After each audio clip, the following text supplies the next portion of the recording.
If you're working with a lot of data in Excel and you want to find any duplicate entries of anything, how exactly do you do it? Well, we'll be going through the process in this very video.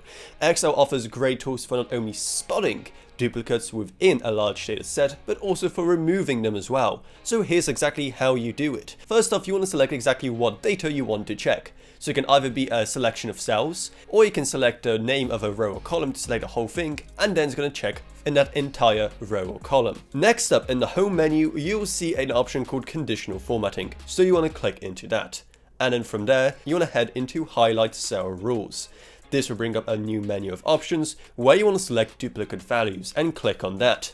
Next, you're able to select exactly how the duplicate values will be displayed. So there's a variety of different presets here, and then once you hit the OK button, as you can see, all of the duplicates are going to be highlighted with the formatting of your choice. So it is very easy to spot them and then delete them. You can delete them yourself. However, there's also a special tool built within Excel for removing duplicates as well. So first up, what you want to do is select all of the data that you want to remove duplicates from, and then head into the Data tab at the very top. Next up, you will see a Remove Duplicates option there, and from there, you'll be able to further select exactly what data is going to be checked for, and also select if your data is using headers or not. If the button is grayed out for you, then usually the reason for it is because when using remove duplicates, you are not allowed to have any blank cells in your selection. So if there are any, you have to remove them or unselect them, and only then will you be able to actually use the remove duplicates option.